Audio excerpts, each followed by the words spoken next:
I don't know if you saw this, Thorin. There's been a funny tweet from some random like Australian caster that's been making the rounds on Twitter. What's this? Oh, hold on. Let me find it for you because it's actually an interesting take about the role of casters. What you mean? It was the one that was about like CS:GO versus Valorant and how like in was that is that the one you're talking about? No. Here, let me link it for you. It's hold up. It is okay, here we go. Maybe we can bring up a screenshot of it as well. So it's from this random guy. I've never heard of this person before. Okay. We've never heard of this person. He's an Apex caster. I'm Brad. He's Australian. And he says, esports hot take. Casters are the least important part of a broadcast and should be paid like it. He is, by the way, a caster himself. Admins, observers, and production are more essential to a broadcast. Weird question for you, Monty. Then logically, in a market, why aren't they paid more?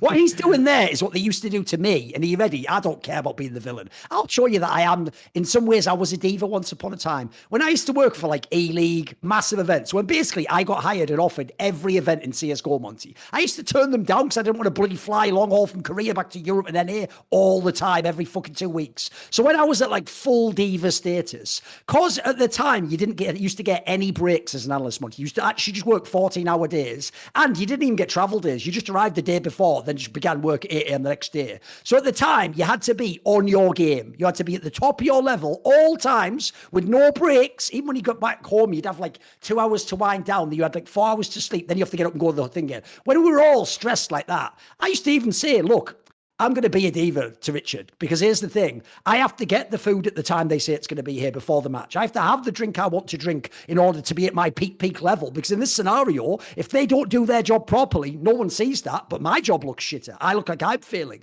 And so there used to be people, I know Scoots was in this camp, where they had the same bullshit commie argument of like, hey man, you know, the cameraman and the fucking guy bringing us the food is just as important. It's like, no, Scoots, he is important relative to the fact that we care about him and he has a value to the role, but he by definition can't be as important because it's a finite level of importance to go around. And if he doesn't even turn up, I still have to do my job, and at the end no one would fully know. Meanwhile, if I don't turn up, he can't just go out with the balls of water and start going, I don't know, but cobblestone, Richard. Like, so by definition, he isn't as important. And not anyone, but a lot of people can do that job. I mean, I'm just going to say this right now. I've literally known people who were just girlfriends of pros who've done that job immediately in an event. Now, would you see someone replace me, just some girlfriend, go on ESL Cologne, like, well, Alex, I think on the second map, they're going to... No. So my problem with this is this.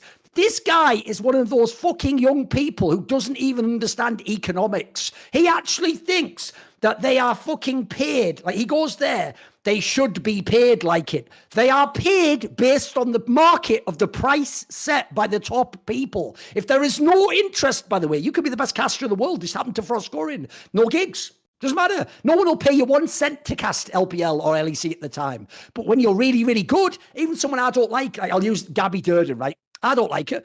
She keeps getting hired. I'm sure she gets paid a nice day rate. Doesn't matter that I don't think she's that good. She gets paid whatever she agreed with Riot. And it's not like the USSR. There is not a commissar of casting who's like, give Gabby Durden 10 credits. Monte Cristo, 1 only, and off to the Gulag for Samastad. Like, there's not like that. No one is deciding, or like, there's no like, you're not worth that. You are worth whatever negotiating power you have and whatever price you settle on. So all he's done there, like an idiot, is be like, I think the rest of them are all more essential. Well, then why aren't they able to use that leverage? Why is an admin not paid as much as Monte Cristo, Frostgorin, Gabby? Why are they not paid as much? Because by definition, they're not. Like, what you mean there is, in my Narnia fantasy world, they should be paid more. That's an okay statement. It's just shit. It doesn't mean anything.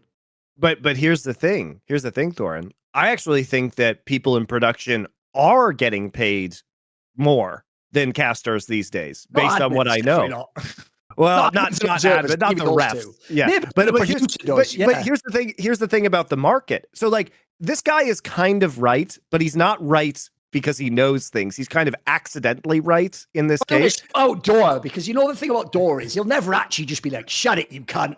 He's obviously not me. So he did it in the most Dora way ever, but it's a pure slam. He just goes, I think this might be the most ignorant thing I've read about not just esports, but broadcasting in general.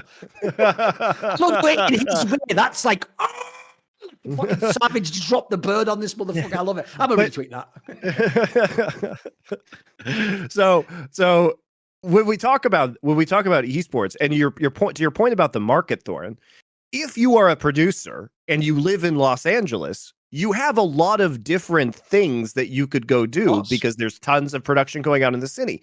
So in terms of the market, they actually do kind of. Now, it's still, a dream gig for some people, probably the lower level producers, but the experienced producers are paid extremely well to be on LCS. Now, the problem is there isn't a market for the other casters because Riot has a total global monopoly on League of Legends. There isn't a way for Kobe to go do analysis in another game without learning another game, which is what I had to do to escape the Riot fucking caster gulags, guys, because I more than doubled my pay by leaving League of Legends. So, there wasn't really a good reason to stick around. Now, it required me to learn Overwatch and to develop other skills, but that has served me very well over time. And I certainly have made more money than I would have if I stayed with League of Legends, especially now because they've completely capped the caster rates. So when we talk about whether casters are important to broadcasts, also think about the latest big esports game, Valorant. Where do people watch Valorant? It's not on the mainstream, guys. As a caster, you are at best a background voice in Tarek's stream. Tarek's stream, the co-streamers get literally 75% to 80% of the viewership within Valorant. It is absurd.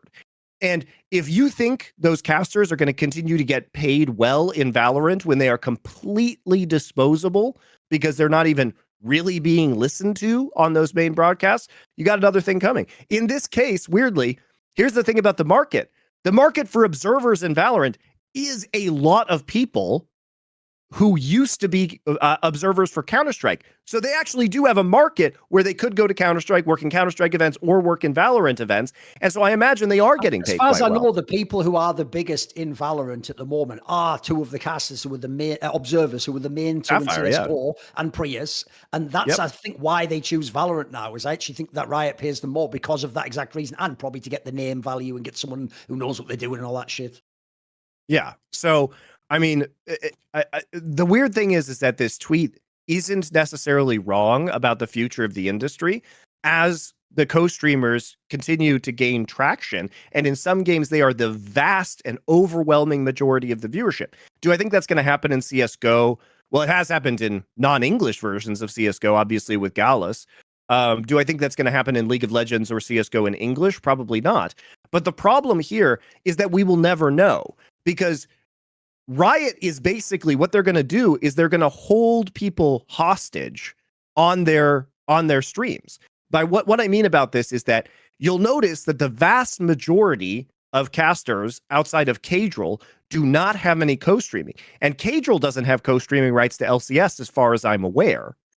And so LCS isn't going to give Captain Flowers co-streaming privileges for the matches that he's not casting, because they want to continue to hold all of the LCS casters basically prisoner on the broadcast for whatever rate they say, and fuck you, because we're not going to give you co-streaming rights if you leave. I mean, it's a pretty grim situation for casters overall. And to his point, most of these esports companies do think that casters are the least important part of the broadcast, and they are getting paid like it. The problem is when he says admin, that is so pushing the boat out. It is mental. That is like, for real, some like fake ass pop star. Imagine, I mean, like, I'll have to pick someone who's alive still. So maybe I'll say like Bruno Mars. That's how old my references are. That's like 10 years old, but whatever. To me, all the kids are into Bruno Mars, right? So imagine Bruno Mars at the giant concert, Monte. He's just done the concert. He's going to go home with 4 different women and be paid $7 million for this tour. And he goes, hey girls, because I assume he talks like fucking Michael Jackson. He looks like him. She goes, hey girls, the thing is, like, I don't like being all the center of attention, but then again, See you later, though. But the thing is, I always thought like the security guys and the people who bring me my water, they're the real heroes of the show. I wish they were paid 7 million. Anyway, oh sorry, is that my stretch limo? Gotta go, guys. See, it's been real. Like fucking, it's such a ridiculous take. And also the obvious joke, like Monte said's right there. Look, come on, mate. I know a thief thinks everyone steals, but just because you're not worth being paid a lot of money doesn't mean we are really good at what we do. Your most famous moment ever was getting dunked on by Dora in this fucking tweet. And that's Dora, for fuck's sake. One of the sweetest men to ever. He's even just had a child. He's like, good night. Let me just politely dunk my nuts on this guy's face, and good luck with your career, though. Yes, like, I love it. I just love it. I love because it's like he just did the most like fucking tepid, but at the same time savage burn. If you know who he is, it's perfect. Yeah, perfect. But anyway, he is correct because the market isn't there. There is no market. It is a monopoly that exists. So casters are de facto the least important part. Now, if there was a free market, then we could see how this existed. And in a way, you know, a lot of us, myself included, watched tons of StarCraft 2 because of Tasteless and Artosis. The casters were the most popular people in the early days of esports, or in the mid days of esports. It's only recently that they've been eclipsed by streamers, but the rights to the broadcast that would be popular, we know this because of Cadrill's stream, the rights to the broadcast would be popular with them if they were allowed to co-stream, but they just aren't. You know, they just aren't. If you're a caster, you're just not allowed to co-stream. There's also the angle from Valorant where, again, no one can ever speak about this, but I can, so I'll say it. We obviously did a 4 Horsemen episode on it. There's also the thing where Riot and ESL before them are fully aware that Tasteless and Artosis ran the whole industry and had insane leverage. So they don't ever want that again. They don't want it like Day 9, where Day 9 did an IEM and they had to pay him loads of money and he got the VODs for his YouTube channel. That's like, what? Like, what do we even do the tournament for them? We don't even keep our own broadcast rights. So basically, because they don't want that, the best example ever is you could have had one of the all-time great casting or analysis pairs ever in esports in Sean Gares and DDK. They, from day one of the beta, wanted to be those people. But because Riot continually broke them up, swapped their roles, didn't hire one to play mind games, hired the other one, but then didn't pay them as much, because of all that shit, they literally retired from broadcast, guys, and went and did jobs. Like Sean Gares, I think now works as a content creator for Shopify Rebellion and was working previously with 100 Thieves. DDK is like the GM of 100 Thieves or whatever. He's a desk guy in VCT as well, so he's still working with Riot. Yeah, but for like a whole year or two or something, he wasn't doing anything. Like, these were the best guys. Like, you've took the best people out of your ecosystem by what a dickhead you are. So the joke actually is the other way around. The actual absolute best talent, like Monty says, don't actually make their value. The TOs do everything they can to fuck with them and make sure they keep them down and keep that rate suppressed, because they also know, in the rare bad examples, how crazy someone else could be if they held the fucking kibosh and could bring it down on Riot at any moment. Yeah, I mean, the whole ecosystem is just wild right now for casters. Like, it's okay in the CSGO because at least there are still competitive tournament operators. But even then, you know, the fuckery around exclusivity. And the fuckery around hiring for the Blast Major was, you know, not great, because the companies are now taking it to the degree where when they have a major, they won't hire the best talent in the world because they don't work for their company, which is a really shitty way to celebrate the pinnacle of CSGO. So it is, it's actually grim out there. And this is why people ask me, oh yeah, Monty, I want to become a caster. My answer is why? Why would you want to do that right now? It is fucking terrible. And back in the day, if someone ever came up to Richard at an event and was like, I want to get into esports, he'd just be like, don't bother. I knew exactly what he meant. I think you can get involved in esports, but being involved as being a caster right now is just so garbage, because there's just such a hard cap on the amount of money you can make and the where you could go with your career, that it's just simply not worth it. It is simply not worth it.